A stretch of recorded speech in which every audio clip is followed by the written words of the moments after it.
Dari bangunan berarsitektur era kolonial Belanda inilah semua bermula.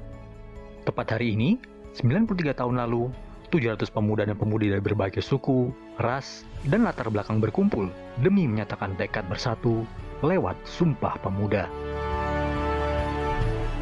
93 tahun berselang, gedung tempat Sumpah Pemuda diikrarkan masih berdiri tegak di Jalan Keramat Raya nomor 106 Jakarta Pusat.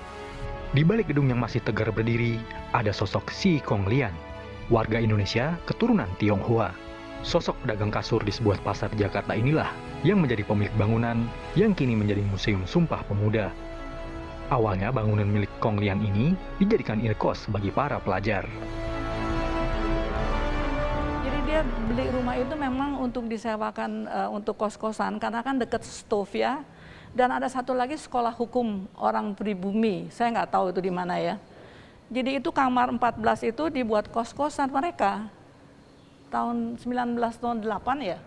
Karena orang-orang itu kan banyak yang aktivis.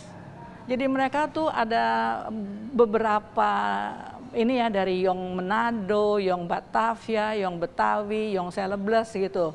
Jadi itu mau dikumpulkan jadi satu. Jadi PPPI. Perkumpulan Pelajar-Pelajar Indonesia. Jadi di situ mulai ngomong itu mau menyatukan lah, jangan terkotak-kotak gitu loh. Jadi dibikin Ikrar Pemuda. Itu cikal bakalnya dari Sumpah Pemuda. Setelah Indonesia merdeka, Si Kong Lian beberapa kali menyatakan keinginannya pada keluarga agar bangunan ini diserahkan pada negara. Meski pihak keluarga secara ekonomi juga sangat membutuhkan, namun karena punya nilai sejarah yang tinggi, keluarga akhirnya mengamini keinginan Si Kong Lian. Terlebih saat Sumpah Pemuda, Si Kong Lian memilih tidak hadir karena sebuah alasan. Dia bilang katanya kita warisin ilmu saja. Kalau materi itu belakangan, biarpun kita juga sebenarnya ini kan harganya mahal sekali. Biarpun kita butuh, negara lebih butuh gitu loh. Kamu kita udah warisin ilmu, kamu jadi dokter. Iya, dan waktu Sumpah Pemuda, engkong saya nggak hadir ya, karena takut Belanda. Takut sekali diciduk gitu ya. Jadi pura-pura nggak tahu aja kan rame itu. Kan di situ juga ada dibikin kebudayaan, langgen siswa segala. Jadi engkongnya nggak datang ke sana waktu Sumpah Pemuda.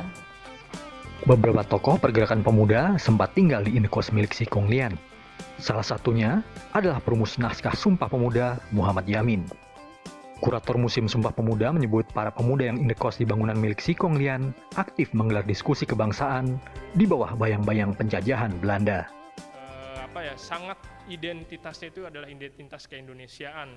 Nah, Si Kong Lian di situ seakan tidak menutup aktivitas para pemuda yang hilir mudik ke rumah kos ini.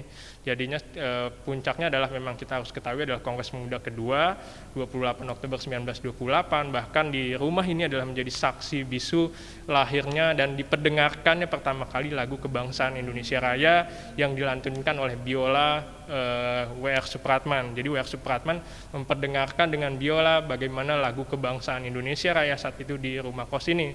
Selanjutnya memang rumah ini tetap menjadi rumah pergerakan sampai dengan 1930-an. Indekos di Jalan Keramat Raya 106 kini telah menjadi Museum Sumpah Pemuda. Bangunan cagar budaya ini akan diberikan kepada negara sebagai bentuk sumbangsih warga pribumi etnis Tionghoa untuk memaknai dan menghormati Sumpah Pemuda. Keluarga hanya meminta sebuah ruangan di museum untuk menghormati Si Kong Lian. Saya bangga sekali bahwa kakek saya namanya akan abadi ada di sana karena udah dijanjikan, udah dikasih gambarnya, ruangannya. Dan itu kita juga betul-betul memaknai arti Sumpah Pemuda. Kita tumpah darahnya sama, kita bahasanya sama, kita kebangsaannya sama gitu, semuanya jadi satu Indonesia. Apa yang dilakukan Si Kong Lian dan keluarganya menjadi inspirasi tersendiri dalam memaknai Sumpah Pemuda. Sekat etnis dan ras disingkirkan demi bersatunya Indonesia. Tim Liputan, Kompas TV, Jakarta.